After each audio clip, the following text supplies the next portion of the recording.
Hello, can you guys hear us? Can you hear us? I think we're having a buffering issue. Are we okay? Guys? Hello?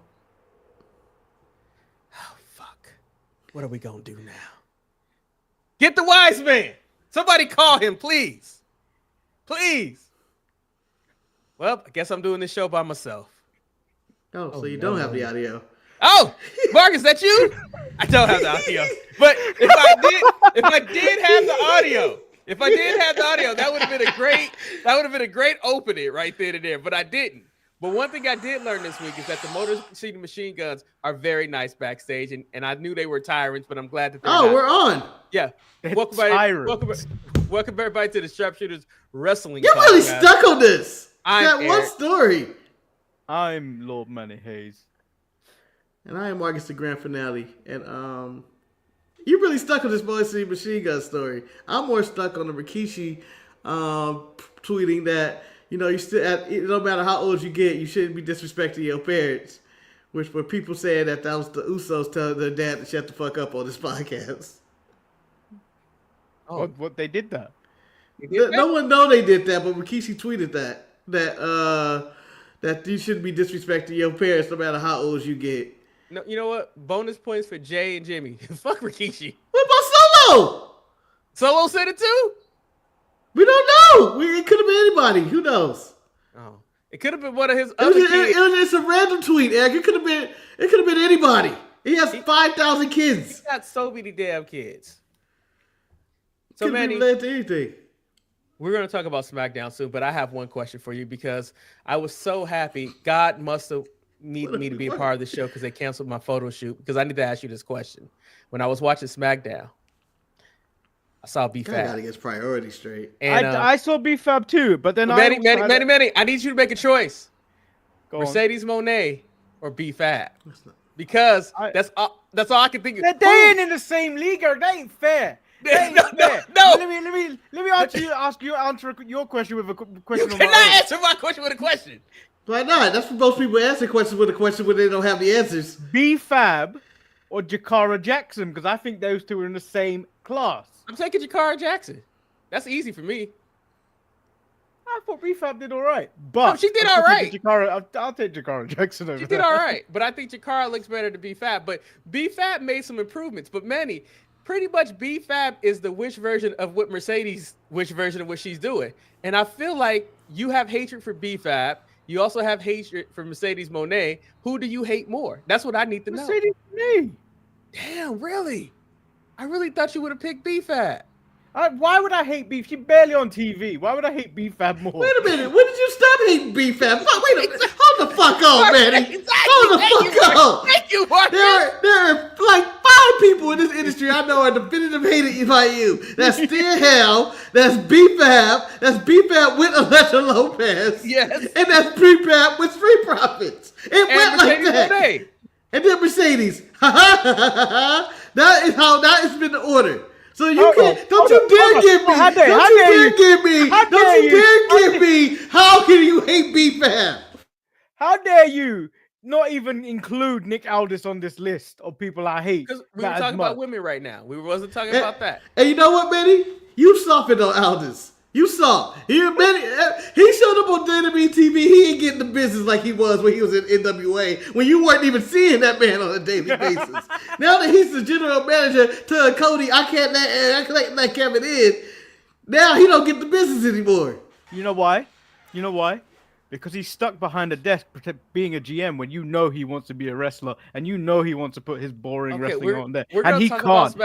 And that brings me great joy. We're going to talk about SmackDown. Where Cody pretty much said almost what you said with different words to Nick Aldis.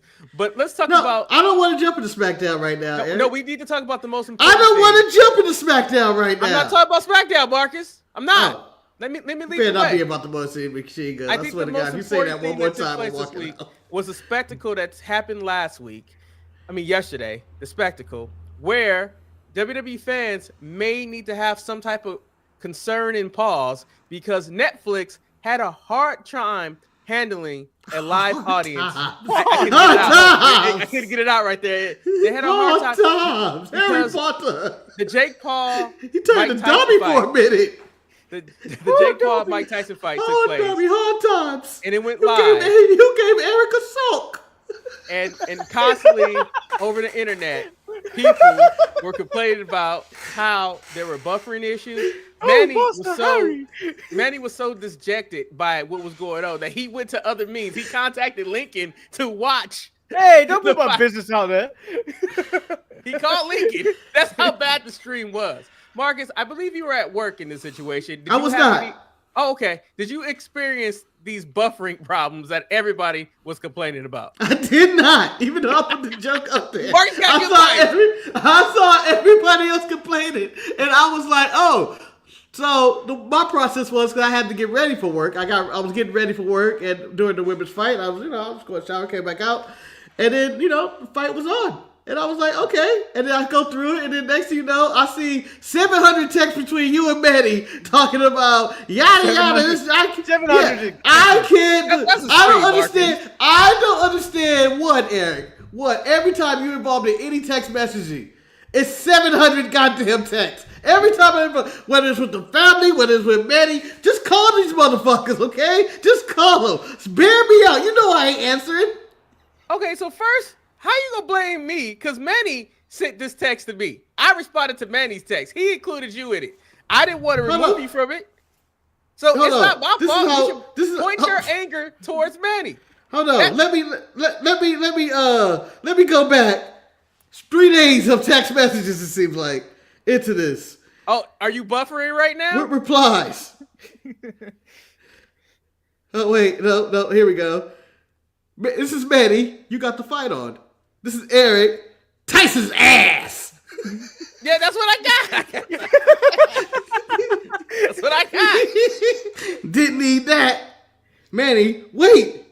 Has their fight already happened? Eric, no. They interviewed him in the back. Speaking full sentences. LLL. Can't do that texting. Yeah, no. Pause there. Can't do that texting yet. We continue to text for at least another 50 minutes. Yeah, here we go.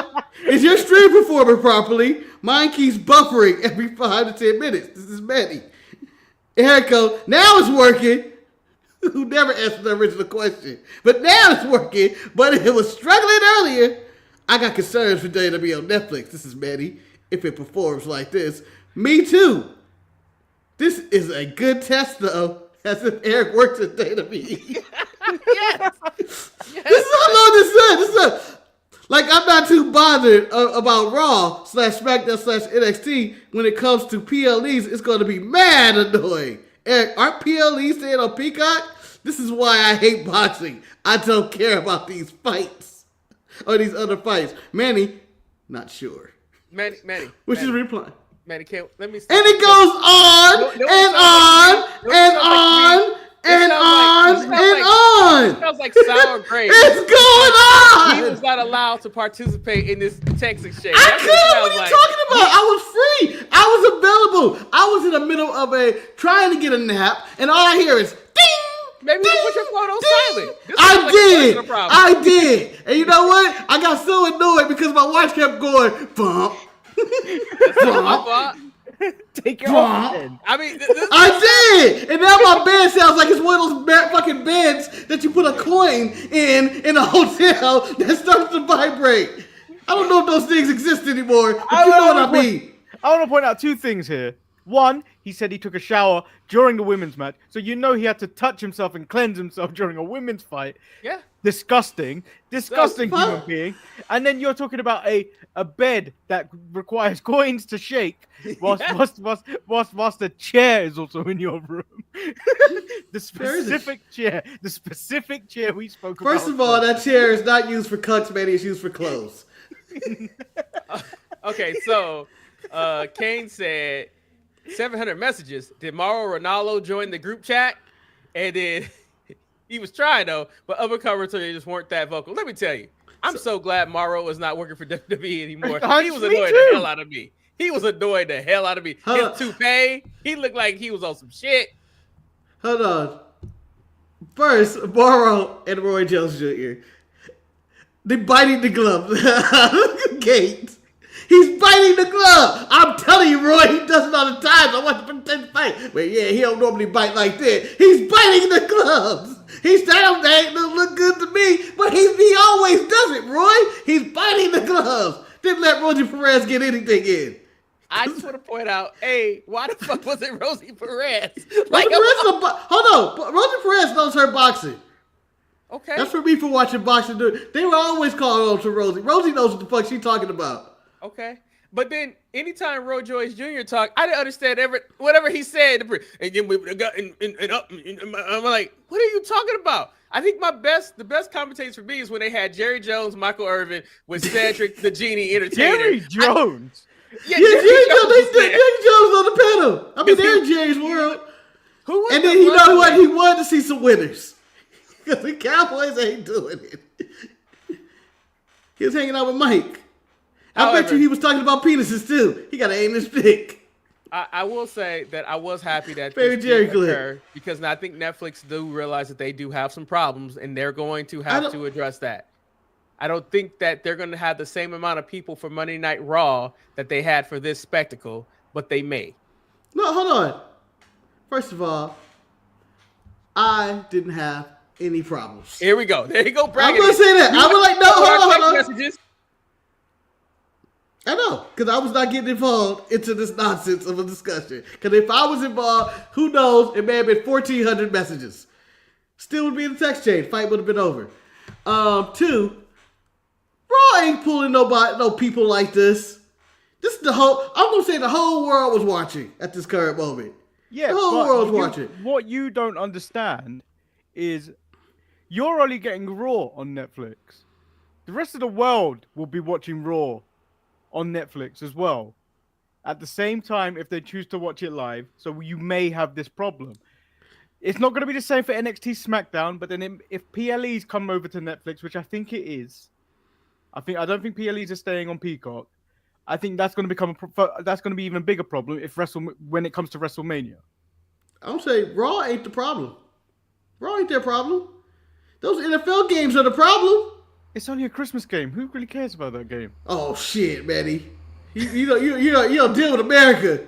Once again, there's two things in America they care about: is white supremacy and they football. And you need to understand that one of them always ran. And I feel football overtakes white supremacy at this point. I will point out though that the good news about that the football game takes place before Monday Night Raw. I think that's going to give them another test to iron out these difficulties. Netflix business model has not been live streaming. It has never been. It's always been like, oh, we've had this shit recorded. We're going to stagger release it for you. Here you go. They've done comedy specials. Now that you're doing it live, you have to now depend on them having the servers that can handle this. And last night proved that they do not have the servers that can handle the payload that they got from how many people tuned in. And I think the NFL may break them on Christmas Day. Yes, it's a Christmas Day game and people should be opening up gifts and stuff, but they're gonna watch their football for whatever reason. They're gonna watch but even that's not gonna compare it to Mike Tyson. Mike Tyson is the biggest draw in the history of combat sports. He's Mike Tyson.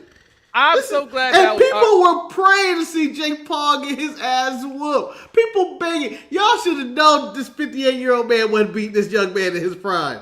That's why Jake took the fight. It's a con. Right now, Marcus. Make your money. I'll let you know right now. If I didn't already have a Netflix subscription, I would have never even turned this fight on. But because I already paid for Netflix and they've gassed me for so much money, they might as well pull the wool over my eyes again with this bullshit. Because it was bullshit. I was sat in the dark for a large period of time. I had the lights off. My TV screen was on. The light was on from the TV. It turned to that buffering circle. The only light in the room was that red circle saying 25%. Sat in the dark. So, moving on from the buffering, unless you have anything else you would like to add, Marcus.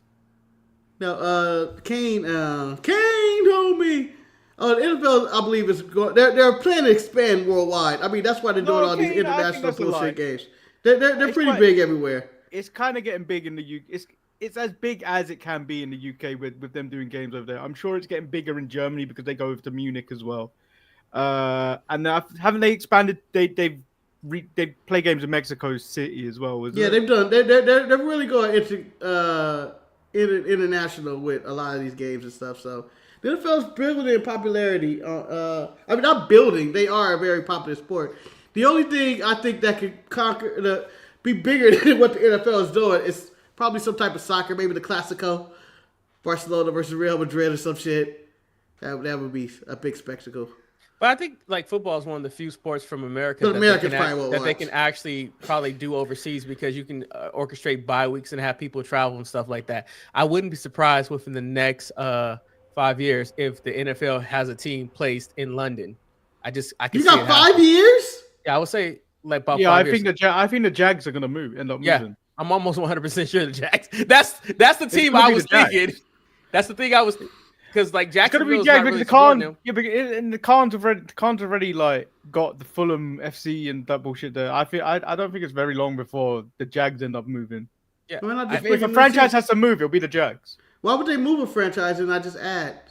Because it's easier to move, especially if you're not making any revenue from the Jacksonville Jaguars. They would add 2 teams. I think they add 2 international teams, kind of like the way the NBA expanded with the Vancouver and the Toronto Raptors. Yeah, but you have to understand that's like there's a 12-hour gap of travel, so it becomes a little bit more different for that. So we'll see. Or you know what? Maybe I do my England league instead. You know, like about NFC South. I have the NFC International, the AFC International. Because we're talking about the NFL traveling, I want to talk about this real quick because as I was watching NXT and I was looking at all the developments that a lot of the young aspiring WWE superstars that they have. I was wondering, now that we're into the whole executive producer stage of WWE, where we find out who produces the show, do you think that the transitions that the NXT wrestlers, when they go to the main roster, will it be more seamless, or will we still see the pitfalls that we see when they jump? Like, for example, when Melo jumped, like he's kind of dead. Do you think black. that Triple H hates him? Do you think that now pick again? That is no. I'm just saying now there's a more cohesive.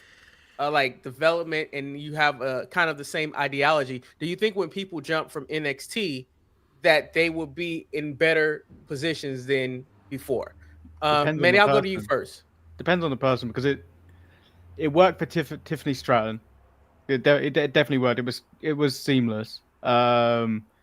It has worked for LA Knight in a sense, but he was Max Dupree first. He didn't go. Yeah, he didn't do the straight jump.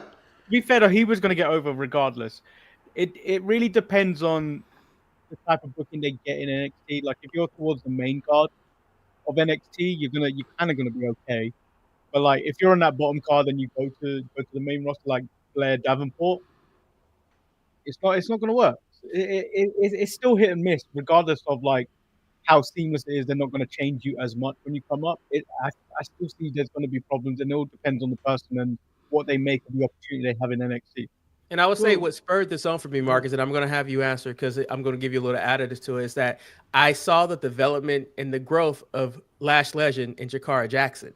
And like when they showed up on Raw and SmackDown, it's not like they felt out of place. And even their opening match on NXT was really good with their new signed free agents. So I think that's why the transition period might be easier. Marcus, do you think so, or you think it's just going to be a gamble?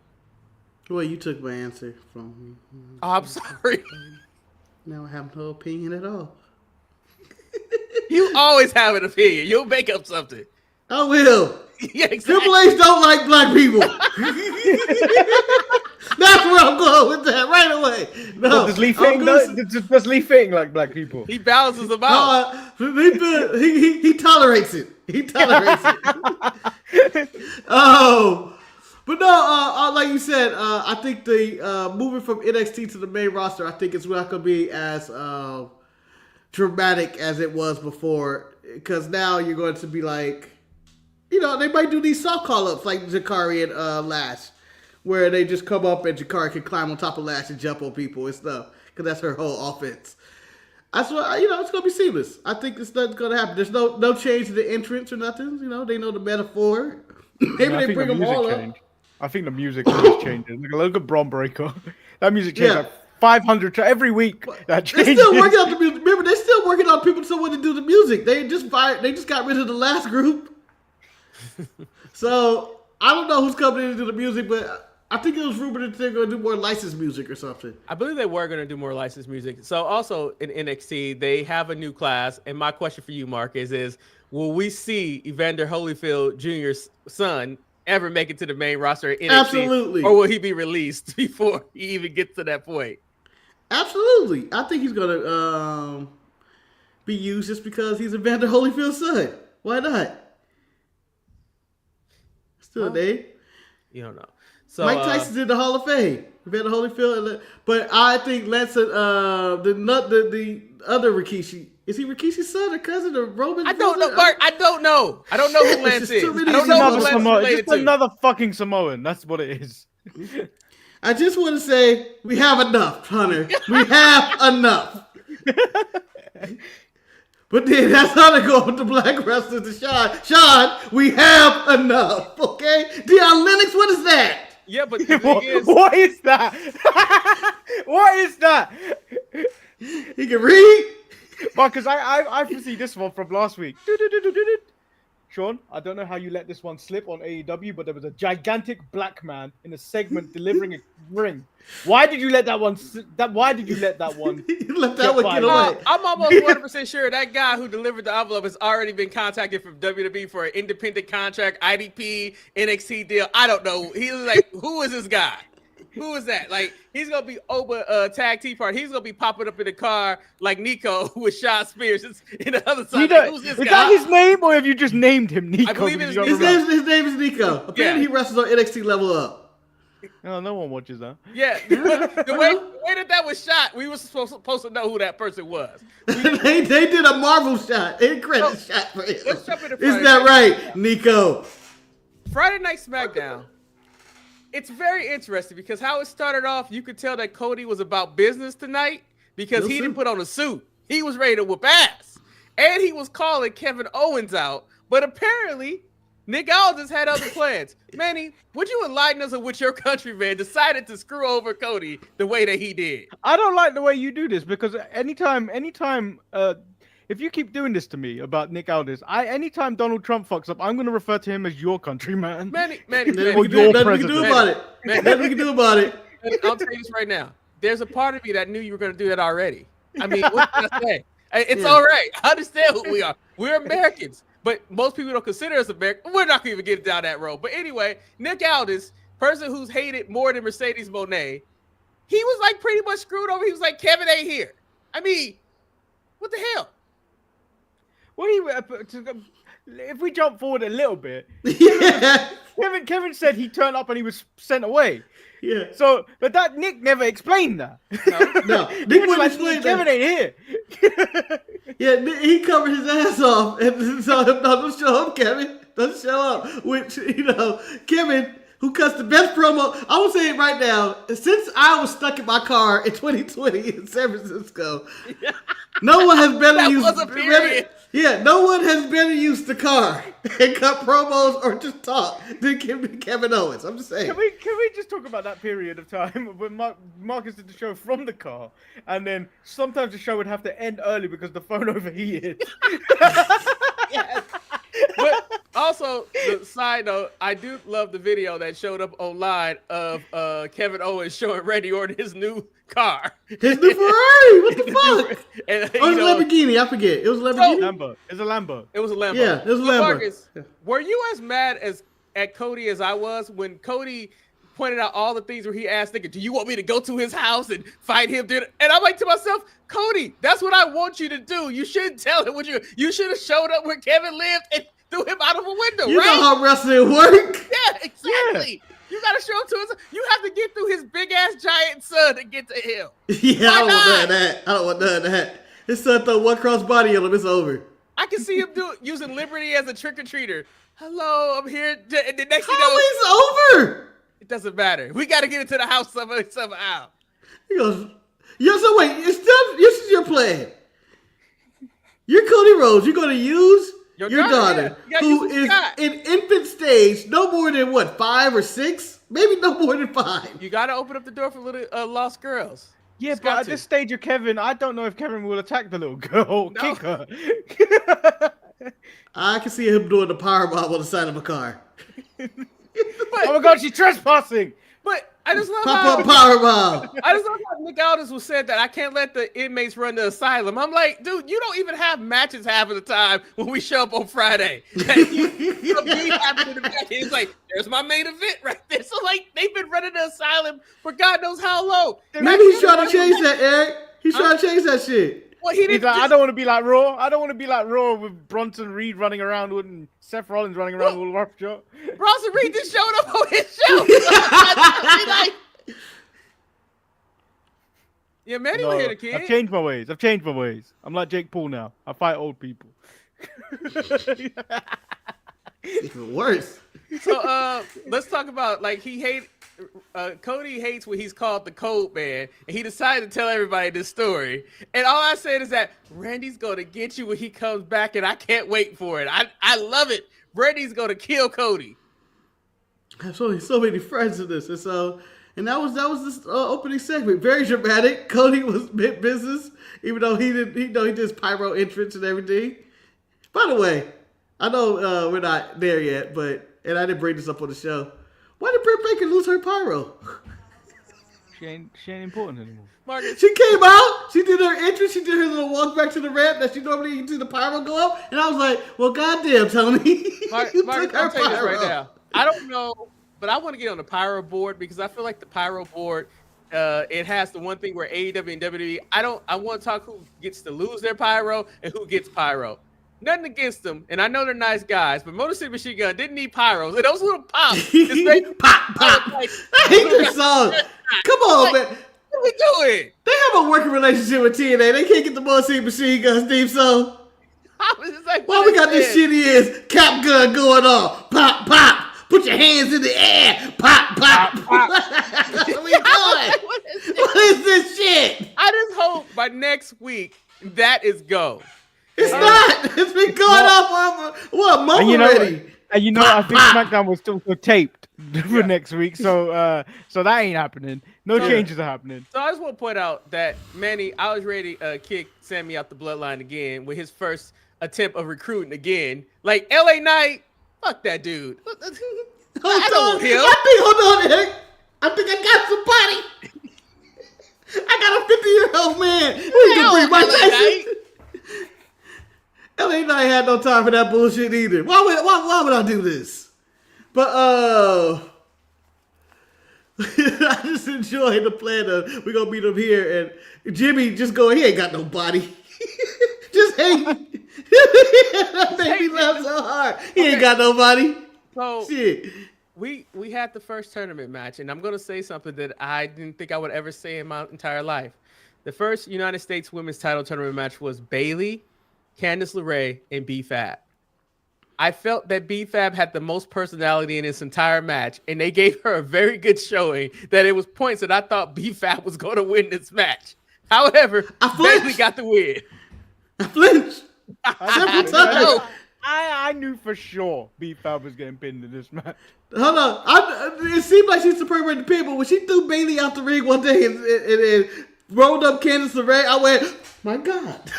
My God. That was that close. And I will go second this and say, B-Fab, way to go out there. Way to go out there and put on a decent match. I was shocked. I don't know what her development has continued at. When did she wrestle and get some reps? But I was like, B-Fab is, you know what? She's serviceable. She has more talent than Indy Hartwell and not Baron Corbin. No, there was someone else. It wasn't Baron Corbin. Hold on, it wasn't Baron. It was someone else. Indy Hartwell. Tegan, allergic knees. Tegan. TJ Knox. That's what I was trying to think of. What I didn't appreciate this match though was the fact that they were doing all that subliminal hyping up of B-Fab, playing into my mind that she has improved and she came landing moves and shit like that. I was like, she's slow. But the fact that she has not wrestled on NXT television, which means that she might be putting in work in the Performance Center, I was like, hey. Not in the Performance Center. You've been putting on work with Natty in Natty's studio. Yeah. That's why you can't let Natty go. Natty out there, I mean, like, there was a vast improvement, which, I mean, she might be better than Rena Mercedes at this point. Oh, that's No. just That's not true at all. Come on, man. That's a stretch. I know. That's just unnecessary. They went to a fucking door. But I'll tell you this: she's better than Jade Cargill ass. Yeah. And I'm gonna also point out another girl in the show who also got a lot of heat from Manny, who I believe who doesn't make the list for whatever reason, but is also a part of the list. La Madrina. Don't you talk about La Madrina. Don't you talk about La Madrina. Don't know what she gonna do. Talk about La Madrina. LA Knight already crossed the line with talking about La Madrina like that. You gonna call me daddy, he gonna be screaming uncle. I thought that was the best line This was the best LA Knight line in a long time. I can't stand LA Knight, but that was actually a good line. This is the best LA Knight has been in a long time. I did love Santos. That's the most. Walk into a match. That was the most TV time La Madrina has had in a very long time too. That's also true. But Berto looked good too. That's the next match, right? Berto looked good too. It is, but we had the backstage segment where Bianca and Jake was there. They were approached by Chelsea Green, Blair Davenport. Then it was a lot going on. My only issue is that later in the night, I think Chelsea approached B-Fab. It might have been at this point. And it's at this point. It's I told Marcus, I'm tired of all these wrestling companies. I don't know about TNA because I haven't watched. Just because you share the same race doesn't mean you need to be grouped together. Why did Michin have to be the one to come to defense of B-Fab? Hey, wait. He half shares the race. He's black. Yeah, and in first America, of all, why are you upset about this when Cody Rhodes runs out there and he's talking about saving his boy Randy Orton? Why did nobody ever complain when the white people get together? I was upset by that. That happens every week. There's more of that. Grayson Waller and Austin Theory have nothing in common other than that they're two white guys. And assholes. Yeah, I guess assholes too. But you know, Marcus, the thing is that more Grayson than actually Theory. We hear so much about race, Marcus. I'm just tired of seeing all the black people being grouped together and making. It's like when we was complaining about all the Browns. Like this week, seeing the brown person fight a white man was actually a good change for me. Can you rephrase how you say that? That doesn't sound right when you said it. We were complaining about the Browns. Yeah, we ain't talking about Cleveland here. Poor Cleveland Browns, man. They have Deshaun Watson. You should never touch a guy that wants a happy ending. Should never do it. Mr. Turnover. I still think never touch a guy that wants a happy ending. Every man wants a happy ending. What's wrong with you? But you know what? He wanted too much. He was out of control. Chelsea Green is still my pick to win this tournament, though. I think she's the one that wins. I unfortunately see the way that bracket looks. It looks like Snap and Cackle are gonna be at either end of this in the finals. It seems like. I hope not, but it looks like it might end up. Because the brackets we have left, we have Bianca against Chelsea against Blair. I see Chelsea getting that one by a fluke. Blah. Then we have Jay, Michin, and Piper Nevin, and Naomi. And then Naomi, Stephanie Stratton, and Elektra Lopez. I'm assuming Naomi wins that because I think you got no faith in La Madrina in that. No, because you know what, Manny? Let me tell you this: B-Fab was putting in reps.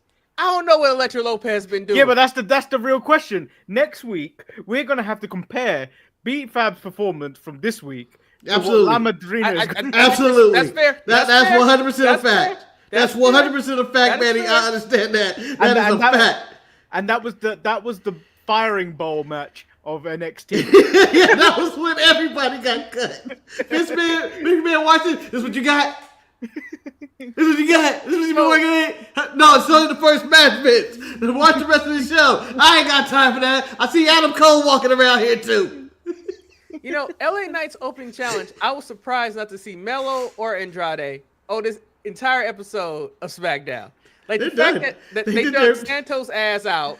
He came out there with his smug. They all dressed to fight. I thought they was going to make it a fatal four-way. But then LA Knight, I guess this is open challenge. He said, I already fought you. But this motherfucker wants to get some of this. Well, hey, motherfucker, it's an open challenge. Anybody can come out. You don't get to choose all of a sudden. No, I don't want to fight you. You go fight Berto, who you know has a worse record than anybody on this roster. It's ridiculous. You ducking people. You ducking people. You know what bothered me about this? It didn't follow the correct open challenge rules. When it's open challenge, you run out there, you make the bell ring. Yeah. You don't stand there and jibber jabber. They had a full conversation. And Berto was all hyped up. I don't know, Berto. You know what? Shout out to Berto though. He put on a hell of a match with LA Knight, and I really enjoyed it. He made LA Knight look entertaining. I mean, this was a match. Berto was another match where Berto showed his worth. Where I think having good workers on your roster can really that's the help. word you're going to use. I was going to say jobber, but I didn't want to say it because it sounds so bad.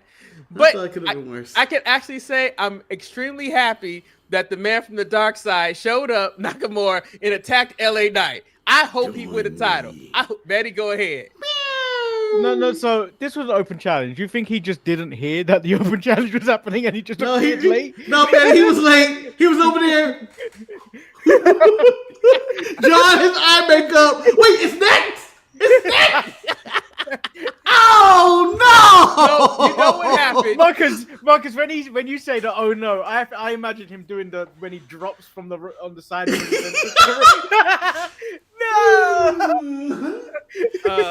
All right, I'll do it the old-fashioned way. Nakamura got a bad copy of the format. He thought that the open challenge was supposed to happen in the next segment. He did not know, and so he had to come out later. He had to be known. Yeah, but I'm happy to see Nakamura back, and I like to see what this new persona is. And he better be the one to beat LA Knight. So I love the fact we finally get inside of the locker room where the Bloodline are scrambling trying to find their fifth member. And Jimmy's like, "Did you make the call?" And Roman's like, "I ain't made the call. I'm not making the fucking." He pretty much he ain't making the call. And then he's interrupted by Solo. If this was the greatest booby trap that Solo has ever said, I don't know. This was great. He knew what he was doing. He found him a New Zealander who's like a distant cousin of Australian. Oh, that was right. I get it. Doesn't matter. But there are Samoans in Australia. Yeah. One of them's called Dakota Kai, who's back. Dakota's back, man. We already know. We don't need to hear you talk an hour about Dakota Kai and how you would do what and do that and do that. I don't say anything. We know how you get. We know how you start drooling at the mouth. Yeah, do you know what? I'm surprised you didn't say anything about Michin. No, yeah. I'm a changed man. I'm a changed man. There's a new era. I don't think you are. It's a new era, and I'm not this person. I see them for their talent and the not only their person looks. The only person that changes their persona around here is me. No, because you I don't have. Oh yeah, well yeah. You didn't get Cool Manny, and you didn't get Lexus Marcus King, Dr. Lexus Marcus King. Dr. Lexus Marcus King is such a special attraction that we only see him like once every 2 years. But it's sometimes things in wrestling happens and you don't see it coming, but it just works so perfectly. And Bronson Reed, who was being built up on Monday Night Raw as a monster, coming in there being paired with a werewolf, it just worked. I was like, damn. You just totally turned sci-fi. You bring Bronson Reed with a werewolf. That was a TV show I needed to see. Yeah, Again, though, that did look like a before and after show. Yeah, like Jacob and Bronson as a tag team would be deadly. They just would be good. Just be really interesting. Well, they did wrestle each other in House of Glory. I think I was cheated on the match. I think there was no finish and something happened, but you know what? These two guys, everything works about them. I wish he stayed with the Bloodline. I know it seems like it's a temporary load. It seems like this is a load. He's just been, but I think he's hanging out with Solo and them. He got with Solo and the Tungans. I just hope Seth is not the guy for the fifth person. I think it's going to be given that this is what I knew. I knew it was going to be Bronson on Tuesday because I read the spoilers for Raw. Why you do that to yourself, Betty? Because it was just on a report, and that's not a good reason. It was there, is what you're saying. It was there. It was there. Why not? And there's no one else that seems likely unless you throw Cody in it because it doesn't seem like Cody busy. No. So the Cody Kevin Owens thing doesn't seem like it's going to happen on Survivor Series. There's already too much going on Survivor Series. I think Cody and Kevin is going to end up on that Saturday night. I think it's going to be Saturday night main event. I think that's what it's going to be too. And then Nakamura and LA Knight probably will be on Saturday night main event as well. Well, they're also crowning the Women's United States Champion on Saturday night. And then they'll probably give you a Gunther title match to replace Cody not being on the show. You mean Mr. Unsure about himself? Yeah. I don't have any answers? Yeah. Leave him alone, man. He's got doubt right now. He's got doubt. He needs to find out who he is. The one thing I didn't doubt about this was this match with Pop, known as the Motor City Machine Guns, going against the Street Profits. I knew this match wasn't going to have a finish. El Luchador, by the way. Where the fuck is El Luchador gone? I don't know. We don't exist on this channel anymore. But I was going to chime in on this Bronson Reed jumping on Roman and, this whole thing and this team. Would you guys like to see Bronson Reed stay with the Bloodline? I would. Yeah. I mean, he threw up the one. It felt like this was legit. Yeah, it felt like he's done. Yeah, I mean, you could write his name in pencil on the Bloodline chart that Rock made. I mean, he could be there somehow. You can find it. A handshake deal. No, just like how Nia Jax had her extension, you can easily just say, "Here's one for Bronson Reed." This same. Nah, yeah, it works, and I feel like it gives him something more. Like everyone that's associated with this Bloodline thing is immediately elevated, and if you want Bronson Reed to seem like an even bigger deal, I think you leave him in there. Yeah, but this is where I go back and forth. I like him in the group if he was a permanent stay, but I don't know the longevity of this group. Like, what's going to happen to them?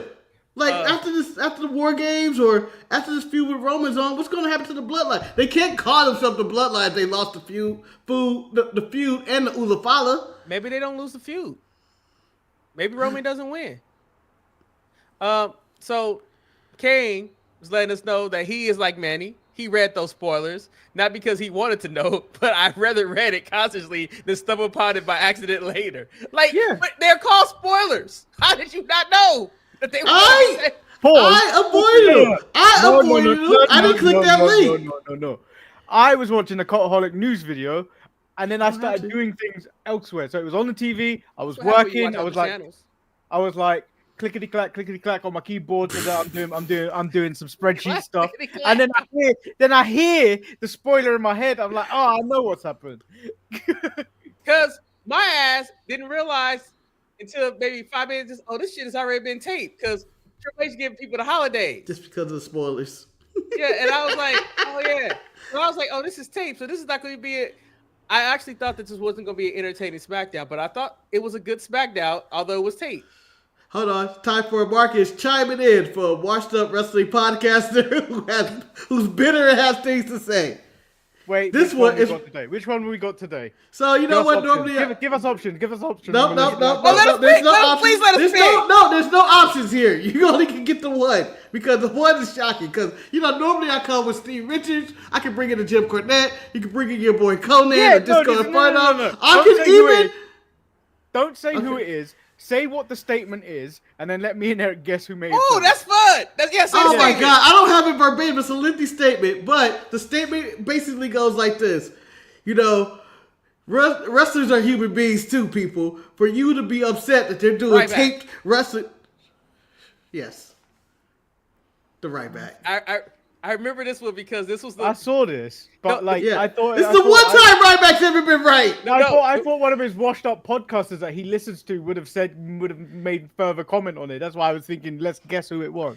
No, it's Ryback. That's why I was like, it's Ryback. I think Ryback used AI because this was the most coherent thing he said. I was like, oh, okay. I was like, oh, that's how you tell a broke clock is right at least twice a day. This is the first time that he had no hands and he was dead on it. I mean, people should be able to rest.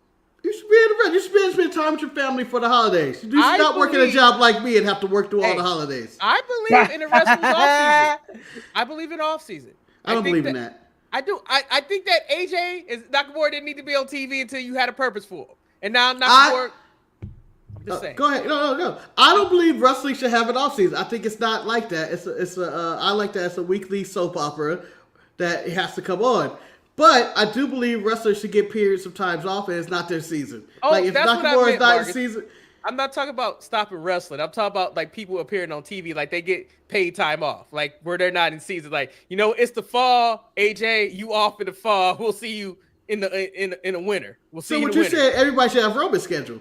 Yeah, like a Roman, like you can. Like we're in the Roman season right now. We're in Roman season. We're in the fall. We're entering the winter. Roman's going to disappear by the end of winter. Yeah, he might disappear after this pay-per-view. And you're like, oh, I can't wait to get the spring to get the Randy Orton story. So are you hoping at some point, like a Marvel movie, when Roman gets eventually written off, that in black after we get the credits of Lee Fitting and stuff, we fade to black and that Roman Reigns will return? Yes. My biggest takeaway that I'm happy about is that we're finally getting the evil Ciampa that I enjoy from this match, and I think in 2025 we're getting Ciampa versus Gargano on the main roster. Ciampa pissed me off. Ciampa pissed me off this week. Wait. What about on commentary where they were teasing that the Street Profits were going to go their separate ways? Yeah, oh yeah, did. I can see that happen. That's why I knew the Street Profits wasn't winning this one, because I feel like the Street Profits are going to have a breakup whenever they do the triple threat match. I don't believe they're going to break up. I don't think they're going to. You want to know why they can't break up? You want to know why they can't break up? We can't have two black tag teams break up in the same year. The New Day is in the middle of a breakup right now. They're in the middle of a breakup. And you can't have the Street Profits do the exact same thing. Because then Triple H is destroying all black wrestlers. The worst part about the New Day breakup, I swear we were supposed to be having a 10-year anniversary. Yeah. I thought that too, Eric. And what happened? Yeah. Apparently it's going to be the next live episode of Raw. Yeah, live episode of Raw. Manny, I was so ready for this when I was like, oh shit, they have a decision on that celebration day. I was like, oh, yes. Oh, they look like they're about to go to blows. I was watching it and then I was like, 10-year anniversary, surely this is supposed to be they said they were making a big deal of this. All I got was a tiny backstage segment with R-Truth and then this little push it. I was like, what the fuck is this? So in other words, we're gonna have a bunch of dissension going into the celebration. I can't wait for it. No, I think we're gonna have a come togethering at the celebration where everything's gonna think you're gonna think everything's all right, and then wow, Big E gets the chair. Big E gets the chair. Big E to get hurt. Big E needs to get hurt because it adds more because people feel more for Big E. Like you fools are doing this, you kill Big E. But what if Big E hits Coffee with the chair at the direction of Xavier Woods?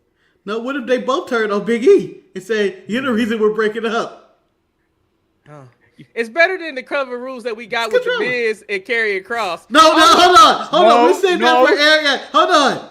Wow, we're going to talk about the catalyst. Really about this. We're going to talk about the catalyst because we're going to talk about that when Eric talks the wrestling world. Mark, let me tell you something right now. I haven't seen Manny look this happy in a long time. Apparently. That was so good. It was so stupid, but good. It was good. So yeah, I didn't think we were going to get finished between Pop and the Street Profits. No, it was so upsetting. Fucking Ciampa interrupted this match. I was enjoying it. One, I was enjoying it. Two, I was like, this could be the end of the Street Profits tonight. This could be the end. I really believed it. And then Ciampa showed up, and I was like, they gonna do us like this? But Mark, they gonna give us a non-finish like this? This is some bullshit. Show. Fuck you, Ciampa. Mark, this was tape. This was. I thought it was. No, tape. SmackDown's live next week. Next week. Well, damn. Never mind then. Oh, you had a bad take. Go ahead with your bad take. Go ahead. I was gonna say they wasn't gonna break them up on a tape show where the spoilers could be rampant, but it was a live show, so never mind. I thought it was. They wouldn't have debuted Shinsuke Nakamura if it was a tape show. That's also true. I surprisingly enjoyed the main event of Nia Jax versus Naomi. I thought it was a really good match. They have really good chemistry with each other. But we all knew that Naomi wasn't winning that title. We just knew it. Of course not. She ain't amazing. Manny, are you raising your hand or are you stretching? I am raising my hand, but I'm stretching at the same time. Okay. Go ahead, Manny. Manny looks like he's fighting the Invisible Man and he got him in one of those wrestle submissions with the foot in the back. Just like this. My favorite part of this, and I've been complaining about this for weeks, is the women that snap and cackle walking through the hallways. They finally got what was coming to them. They got jumped in the hallway.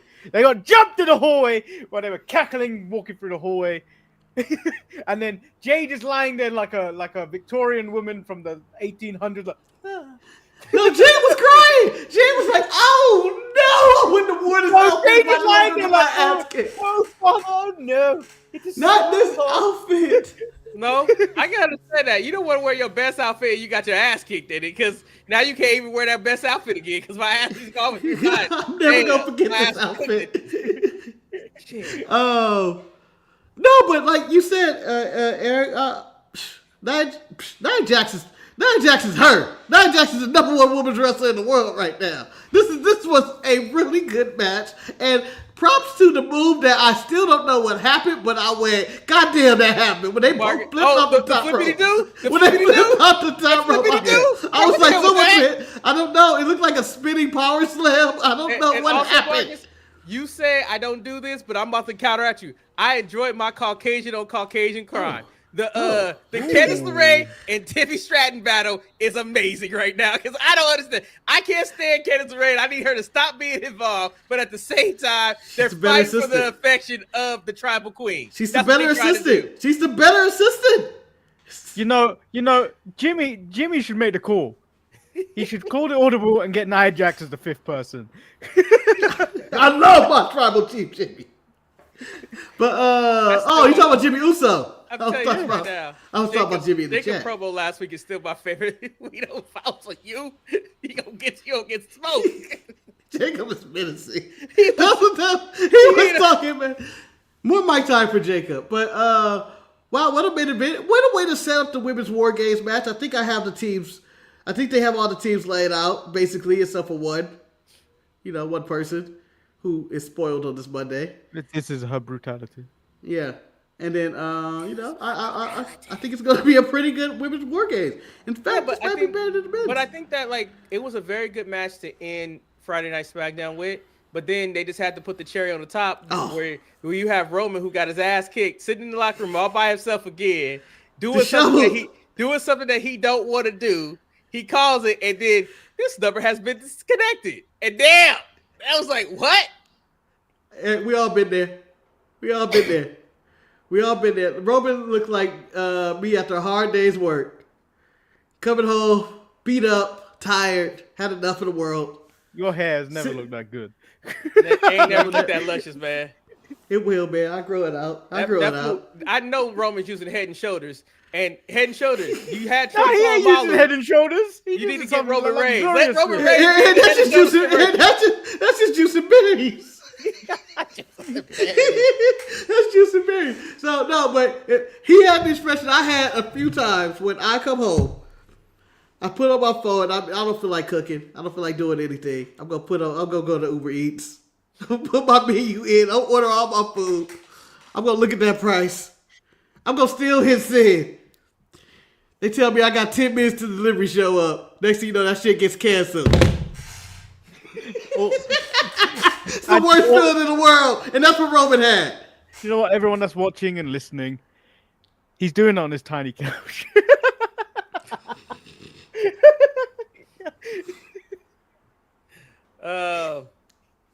So I think you guys want to ask me about everything else in wrestling.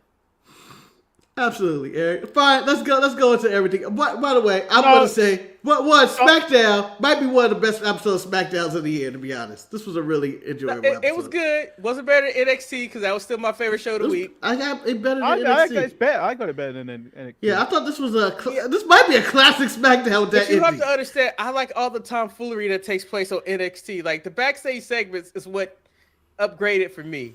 So, let's go through the Eric show of the week. Let's go. I don't want to start with NXT. We had the poll for SmackDown. 66% of the people thought this SmackDown was great. I like 66%. That you brought the poll back, Manny. You brought the poll back. I did. Well, you can bring back the channel is dying. Yeah, you can bring back the Frapper map if you want. I'm not bringing the Frapper back. Oh, the sad part, the Frapper map is like 13 years old. That's what, Eric, it's old. It's Eric. When the show's been going for 20 years. Does the Frapper map still exist? So I guess this is very important. This is the first question I guess that I need to answer. This week, Lexus was amazing. Lexus is going through a midlife crisis. He was so upset that he almost cheated on Mr. Bouncy, but then. Could have been a dick. Honestly, let's just say Bouncy! The backstage segment was the icing on the cake for me. Because if there was a man who decided that he wanted to turn bad again, having the approval of Dante Chin would probably make me say, I need to cheat. These guys ain't been on TV. I don't need Hank and Tank and Dante Chin giving me positive reinforcement. Dante Chin might be his tag partner. Hank and Tank are living the dream at the moment. They're on wins. They've got wins. They shouldn't even be in that locker room over there. No. Okay, so good Lexus King. Eric, I countered that with good Shanti the Adonis. But you know what? Shout out to Lexus King for actually having a good match for a change. This is probably his best match in I don't know how long. He's been having some stinkers. It might be ever. Shit, he got to go back to AEW for a better match. Probably. No, we don't need that. And even then. We don't need that to happen. AEW just has a lot of problems over there. All right, X, so you ready for the questions? Go ahead. Yeah, let me have them. First, I'm going to Monday Night Raw. Oh, I know you about to ask me. I'm going with The Miz. Yeah, go with the Catalyst Karrion Kross and his team, whose name I can't remember right now. The Final Testament. Final Testament. The Wyatts threatening to break the legs. The Miz in the bloody eye. Bo being set up and laughing. And whatever the hell's coming out of all this. All I gotta say is that the Miz being in so many Marines, he played his role to a T. The setup, the sad how part we gotta break your legs. It's making Karrion Kross actually relevant to a point where a segment I don't care about normally, I was intrigued. And Manny, I love the ruse. I love the ruse. And I know you hate the Wyatt 6, so you kind of happy. I think you hate the Wyatt 6 more than you hate the Final Testament. So it's like it's pretty much like B-Fab going against Mercedes Moné in this situation. Like they're gonna end up destroying each other. Then you only have one thing left to hate. Yeah, but do you actually honestly see anything other than the Wyatt 6 getting over on this? Like, I know I can't get my excitement levels too high for this. The problem is that you kind of have to milk this a lot longer because if after they feud, you really got nothing left to do with either faction. You really don't. Well, the Miz is now a part of the Final Testament, so that elevates them. That elevates them. That he's with them. And I believe it seems like this might be our traditional Survivor Series match this year. We may get this on Survivor Series. You might not get that because they only do like 5 matches on these papers. Yeah, this might be one of the 5. This might be a traditional Survivor Series match. We have 5 on 5. When you add the Scarlett and Nikki Cross into the match, it makes sense. I'm just saying. No, it's a very interesting thing that this was actually one of those tidbits of stuff like, oh my, okay. This is somewhat interesting. So I was shocked. I was shocked by that moment. Please give me your next question, Marcus. Yeah, we're going to AEW. Oh. Wow, we're going all over the place. Yeah, all over the place. All over the place. Eric, what do you think of Jon Moxley, his team, and them seizing the Superstation this week? Marcus, you know, there is things that happen in wrestling that you'd be like, what the hell are we doing here? This was this. I don't know. I don't know how this made me care about full gear. I don't care about seeing Orange Cat. I wanted nothing. Wait a minute. Hold on. You don't care about seeing JD Drake getting whipped to the ring? No. You didn't care about that. You didn't care about them beating his ass to the ring for no reason. Like no further development of that. Like 2 or 3 weeks ago when this began, it was like, all right, I'm interested. And then now this week they have jumped the shark. Like, I don't like.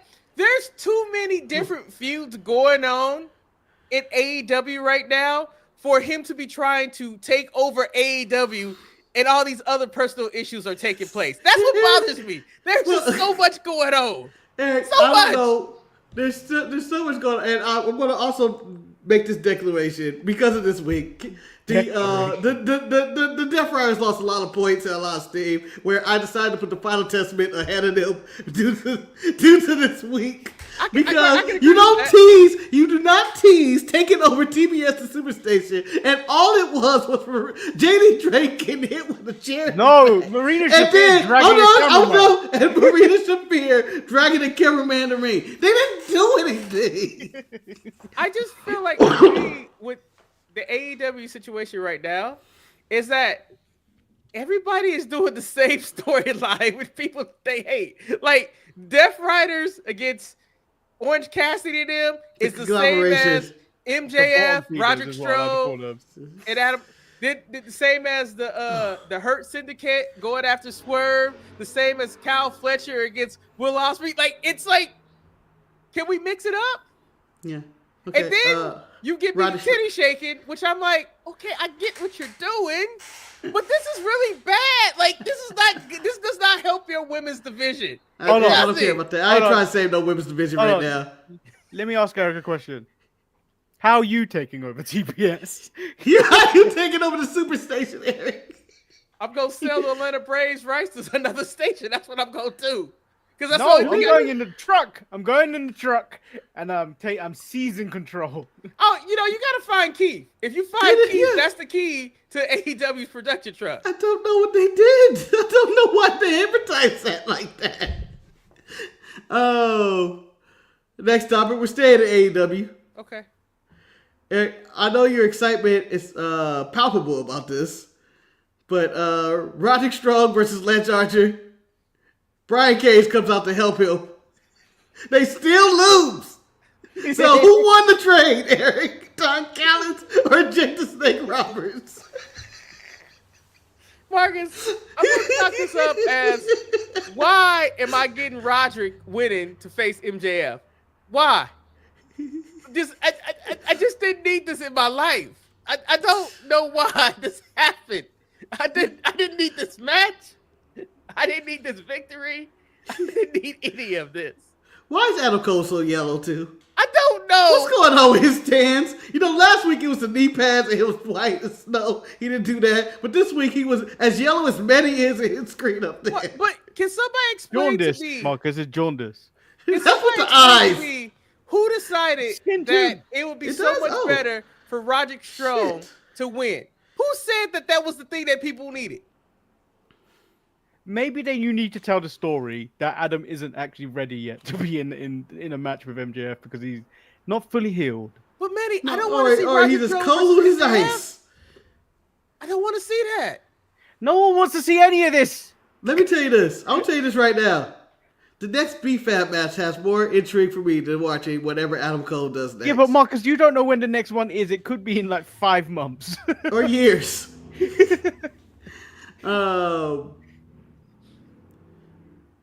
I guess we can move back to NXT. Well, no, I'm trying to see, was there anything AEW that Eric, I'm done. I know we're not going to talk about the useless match of Britt Baker going against Penelope Ford, a match that happened when AEW first started. Eric, I'm just trying to say the aura is gone from her and Adam Cole. They broke up and they lost everything. They lost everything. I think the worst thing that probably took place was that Swerve versus Leo Rush. No, that was fine. That was good. I didn't need it. I don't, but I just. It's the best of the black on black cards. The only good thing about Dynamite was the stuff we already talked about, and that was Mercedes Moné. Yeah, and then we got the Malachi Black retirement tour, but apparently he got a win against FTR. He back. He had that longing look in his eye, and he back the next week. The magic's back. The magic's back. He's like, I still feel myself. I still got it. And I don't need to talk about Christian and his nonsense. So you go to Raw now, or where you go to NXT? I was going to NXT. Oh, take me to NXT. Woo! Me to another. Explain to me which one of these bum ass tag teams do you want to see win, and what are we doing with all this? What are we doing with all this? Oh, Gallows, the Hank and Tank, who I would let go first. The Black. Why would you have to announce that? If Eric got to be Ava for a day, the first thing he would have said, "I'm getting rid of Hank and Tank, Sean." Yeah, you've been here 2 minutes. Nope, they're gone. Marcus, if I was able for a day, Marcus, everybody in that room would have been released. There's probably only one. But you would have went Joe Clark. Yeah, you would have went Joe Clark and kicked everybody out of school. Can you guys guess the one team in that room that may have made my cut of not being fired? I can't remember who was in the room. I wouldn't cut Gallus. You need people. They would have got cut for me. I would have cut Gallus, man. I would have cut Gallus. They would have got cut. No, I can't cut them because I enjoy their theme song. Oh. Tell me who was in the room again. What is Hank and Tank, Gallus, OTM, Terrence and Malik or something? Terrence and Malik. I don't know if that's his name. And then Stacks and the Turk. Lucius or whatever his name is. Lucius Lorenzo. And Lorenzo. Yeah. Who you keeping? Is it Stacks? It's Stacks and Lorenzo. That's the only one I would keep because Tony needs them people. Everybody else is just expendable.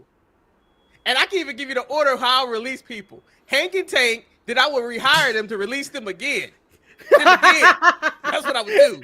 Then I'm going to Tyreek and Tyrone because they need to go.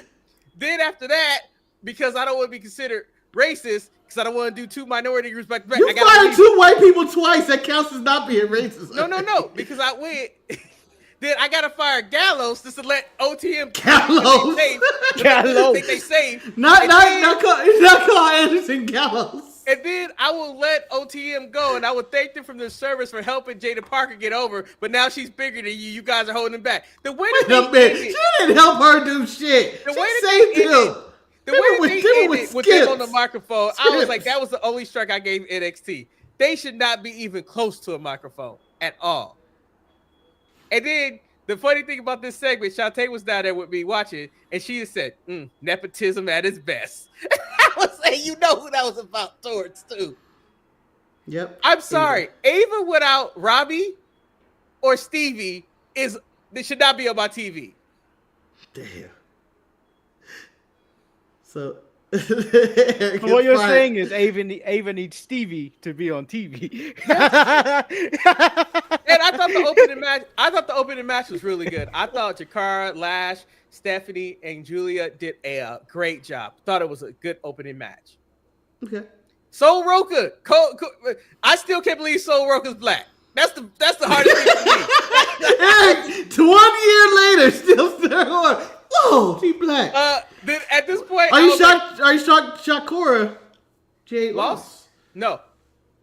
But then the moment that I said, and this is such a fucked up match for me to say this, I was like, yeah, WWE really didn't need Ricochet when they got Wesley and Cedric Alexander. They're probably the same as they can do everything. Cedric.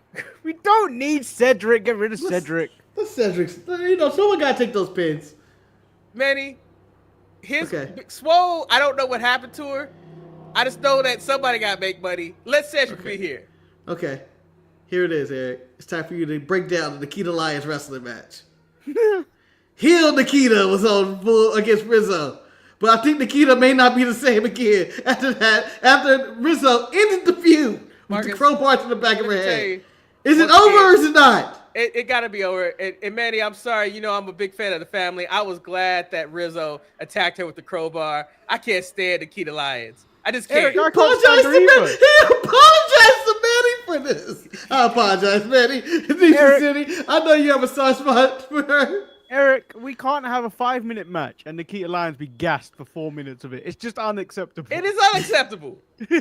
All right, who has better cardio, Nikita or Mike Tyson at this curse? Mike Tyson. Mike Tyson. Because you know what? Mike Tyson was doing that sidestep, but we knew if Jake got too close, he was gonna knock him out. Jake knew that too. Nikita, I just don't believe we don't know that about Mike at 58. Maybe in round 1 and 2, maybe, but round 3 to 8, he wasn't knocking anybody out. I'm gonna tell you guys this right now. I will argue and say I'm a fan of heel Nikita. When Nikita came out to the ring, she had her stamina bar was at full. Once she did the split, she lost 75% of her power. Her stamina was going after that, and she never recovered.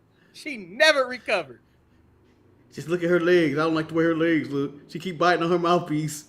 JCJ might be the best goon in a long time. She might win an award for Goon of the Year. She has helped so many women keep their title by doing shit and not being caught by the referee. Yeah, she had to put too much work in for your girl, Phelan Henley. JCJ was happy. It's funny. I mean, the ref just threw her out. Fallon was actually, when she was a good guy, she didn't need no help. Ever since she became to the dark side, she needed all the assistance in the world to get over. She wasn't winning. So now she's winning. And shit. What was I gonna say? It's over. NXT is just fun to me because I like all the stupid backstage stuff because they have so many backstage segments. I'd be like, oh, I gotta go back to this soap opera. Like, I'm not a big fan of Sean Spears, but him walking into Tony's restaurant and stuff like that would that's not Briggs, right? Because Briggs was just there for no. Why was Briggs in the tag team room? He ain't got a tag team partner. Briggs got he does, Eric. Who? He got the guy from Noah. Noah. They gonna join in. That's what. Oh, okay. Something. I don't know. Okay, I guess. Inamura. Okay, I do recall something like that. Okay, that's why he's there. Fuck Briggs. Fuck supersized Christian Cage. I don't need him in my life either. Supersized Christian Cage look nothing like Christian Cage. He does. At one No, point, I actually see it. I actually see it. But more Matt Morgan. Oh, you're right, Matt Morgan. But I forgot about him. Okay. I got no further questions, Your Honor. Shout out to Pure Fusion, just for no reason. Don't shout them out. They were on TV. They lost this week, Manny. Damage Control got them, but this is the only place I get to do this. Shout out to PFC. Also, but the best thing about Raw is the pettiness between Coffee and Woods, and then Pete got involved and shit. It was just like, why? And then watching the Bloodline be awful at recruiting, just they can't get nobody. Hey, what's your thoughts on the Gunther? The Gunther. The Gunther season has lost it all. He let Priest talk to him that way. He had no comeback. He couldn't speak anymore. And then when he saw Priest on the ramp after the match they had, he was like, "Well, shit, I can't beat that." I want to point out, Gunther has not been the same since he was in the ring with Sami Zayn, denying him. Like it reminded him of past traumas when he lost in front of his father, and he can't bounce back. Like. Gunther really needs a strong babyface to fight, and unfortunately, Priest is not the one. And I don't think they have a good babyface to fight right now. Yeah, they're gonna put him out of retirement in 2025. His name is Goldberg. Oh, I thought you was gonna say John Cena because I feel like John Cena would be a great opponent for Gunther right now. John! Like, just imagine those horns. Yeah, you know. But that was pretty much the wrestle. I mean, wrestling was pretty good this week. I mean, I was just so happy that I got to make Manny choose between B-Fab and Sasha, and I thought he was gonna pick Mercedes. I have one final thing. Eric, can we see The Rock's latest movie? Parents of Flop. I plan on seeing that sometime today. Okay. You have to. You and Manny will debate, as Manny has declared this to be the greatest Christmas movie of all time. Not since Jingle All the Way has he seen a better Christmas movie. I said it's not Jingle All the Way. I said it's okay. Well, you know, Marcus, my favorite Christmas movie of the modern time is Jingle Jangle. I really enjoy me some Jingle Jangle by Netflix. You know, you give me black singing music, I really like it. And I don't even like Christmas. Jingle Jangle sounds like a euphemism for playing with yourself. You know what, Manny? Don't talk about a black Netflix franchise like that, man. Don't do that. There ain't no franchise. They got one. That's all they got. Yeah. He's made 2 and 3 in his head. Wow, Manny, that's high praise, though. One of the best Christmas movies, huh? No, I never said that. I said it's not good. I said I hope it would to be better than Jingle All the Way. I watched it. It's not. So Jingle All the Way is that? Where does Jingle All the Way rank on your Christmas movies? After Home Alone. So is that Home number Alone 2? Is number 1. No, Home Alone 1, Home Alone 2, Jingle All the Wait. Way. Lost in New York is that high up? Yeah. You don't like the bird lady, Eric? Not really. Nasty ass bitch. With the pigeon driving. That's nasty. Come on. How dare you talk about Piers Morgan like that? So Marcus, what's your number 1, number 2? Die Hard. But then you also have Lethal Weapon. So you're on the fame of not real Christmas movies, huh? These are real Christmas movies. Die Hard is a real Christmas movie. I know what that. Do you want them to do? What do you want Lethal Weapon and Die Hard to do about Christmas? They take place on Christmas.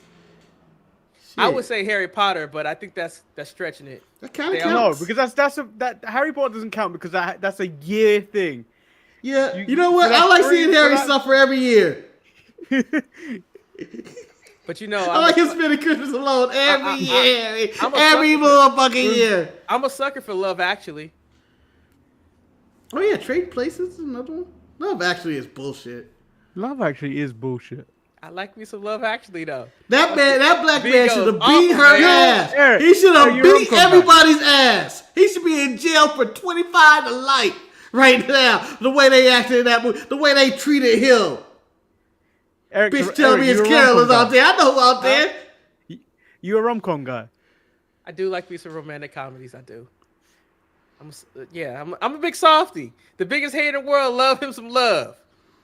You know how many times have I talked about the Lake House on this damn show that Marcus stuck about me? Let me tell you this. Yeah, Chadwick Epperford should have beat everybody's ass in that movie. I know he only in it for like 2 minutes, but they treated him like shit. He should have went upside her head and then beat up fucking Walking Dead. There would be no Walking Dead. When he's at the end, when his sides talk about he professed the love for her, I was like, what the fuck? How you cheating? Y'all just got married.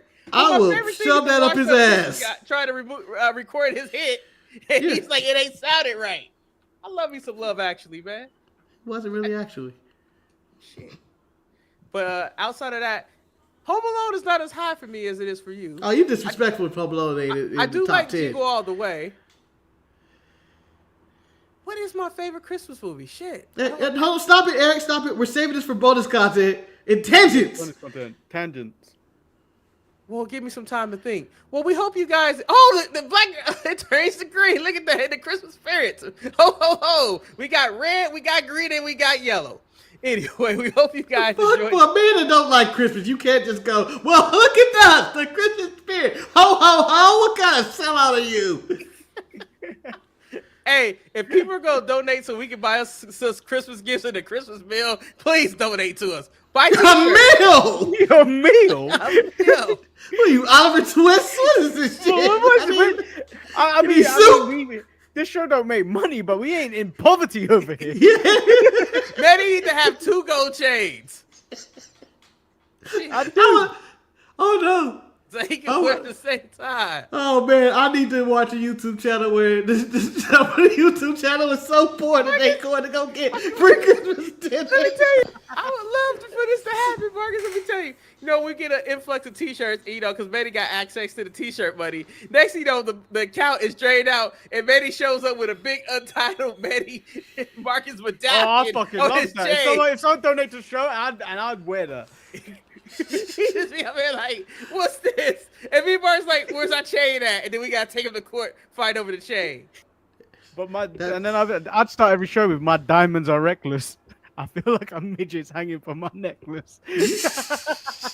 Wow. Anyway. Wait. There's the bigger crime. Oh. LA Knight quoted a Diddy song. He did. Yeah, he did. He did. We and you know what? Not mad at him. This was good LA Knight this week. No, there was a silent heel turn and nobody saw it. LA Knight had a freak off later that night. Yeah. Get that baby oil. Yeah. This is baby oil of a champion. Baby oil of a champion? That's the only way to end this show. We hope you guys enjoyed this episode of the Sharpshooters podcast where we are the baby oils of champions. I don't even know what that means. The shoes of a champion. I like 3 ho. Baby oil champions in your cup chair. Fuck you. Anyway, we hope you guys enjoyed this episode. This wasn't even toward you. That wasn't even toward you. I just felt like it was. We hope you guys enjoyed this episode. I never thought on this episode Manny would pick B-Fab. I thought that was his most hated person in wrestling, but guess not. Mercedes, sorry. Until next week, stay sharp. And hopefully people answer your phone calls. We out. Oh, no. Uncle Mike. Look at that lush